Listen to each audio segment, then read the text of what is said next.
Now, if you want to sleep like a baby, you definitely want to watch this video. Of course, babies are up all night crying, and I'm being very sarcastic. This video is kind of a remake of a video I did a year ago on consuming kefir in the evening to improve your sleep. Kefir is way, way better than yogurt, and I'm going to talk about why. When you consume kefir, you're giving these microbes a place to live. And in exchange, it gives you a lot of other benefits. The big one is going to be sleep. So how can kefir help you sleep? Well, first of all, what is kefir? Kefir is a fermented drink. So you have like 5 times the microbes in kefir than in yogurt. Plus, kefir has a combination of both bacteria and yeast, okay? It even has friendly candida. It's not until that candida turns into more of a pathogenic version that it becomes a problem. So it's a combination of these microbes that help you make serotonin. Now, serotonin is a neurotransmitter, and 90% of all your serotonin is made in your own gut. But here's the thing, it doesn't cross the blood-brain barrier into the body. Instead, it can act as a precursor to help you make melatonin, which is the sleep neurotransmitter.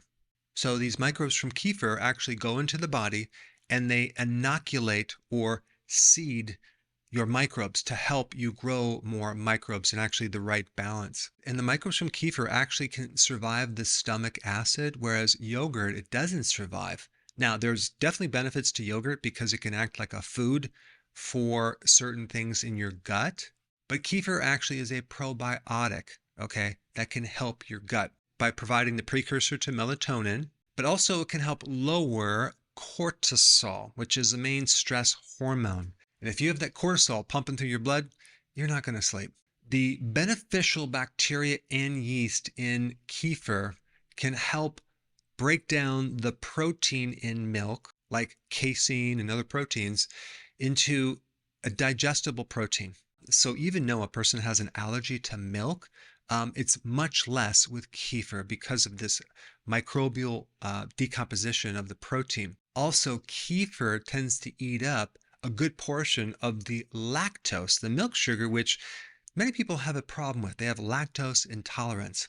Now, a certain strain of microbe called lactobacillus can produce a compound that is an ACE inhibitor. It's something to help relax your blood vessels, to increase oxygen and blood flow through the body, which helps you sleep better. This kefir also makes B1, which is essential for reducing stress, anxiety, and building up your parasympathetic nervous system. B1 is kind of like a precursor for something called acetylcholine, which is the neurotransmitter for the parasympathetic nervous system, which is all about rest and digest.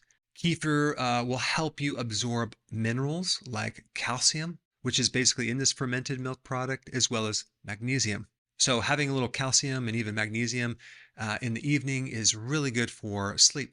But in addition to sleep, these microbes in kefir help with a lot of other things too. It can help reduce allergies, asthma, help balance your cholesterol, help with any digestive bloating or constipation, and help your immune system. Now, there's some updates from my previous video. Number one, for those people who are on keto that are doing intermittent fasting, it might be best to consume the kefir at your last meal instead of right before bed. Even though a lot of people do it right before bed and it helps them. But if you're doing the intermittent fasting program, just take this at the end of your last meal. If you have the option to have either sheep or goat milk kefir, go for those. Now, if you have the option to be in a certain state like California, which sells raw milk kefir, go for that. Recently, I was in California and I found some raw milk kefir. It was amazing. It was without the sweeteners. It was with no fruit. I think they had a little turmeric in there and cinnamon. And this was cow's milk, but it was raw. It was amazing. And if you can't find raw milk kefir, you might want to consider making your own from raw milk. I do it occasionally, and what you would do is you have a couple options. You're going to buy the starter. It's kind of like a kefir grain, and you're going to add that in a certain amount to the milk, either cow's milk, sheep milk, or goat milk. And then you have an option of keeping the lid either open or closed. Now, if you keep it open, you'll put some like cloth over it or some type of netting, or you'll just make it closed. Now, each of those methods create a slightly different effect on this kefir. When you keep the lid open, okay, you provide more air, you support the aerobic microbial growth versus the lid closed, which you're supporting the anaerobic microbial growth. And anytime you provide more air to fermentation, you get more of a yeast growth, a hint of sourdough bread, but less sour. Whereas the anaerobic, where the lid is closed, it's going to be more sour because of the lactic acid. So when you go out and get kefir, don't get the low fat, get the whole milk, get the plain version, and you might just find yourself sleeping so much better. Now, because of the censoring and the suppressing of the algorithms on YouTube, it's becoming more difficult to find my content. And there's a lot of content that I cannot put on YouTube, unfortunately. So to make sure you have full access of all my information, go to drberg.com and subscribe to my newsletter by clicking the link down below in the description. I will see you on the other side. I mean, just read the comments in my first video on kefir just to see the amazing success stories. And I'll put that video up right here. Check it out.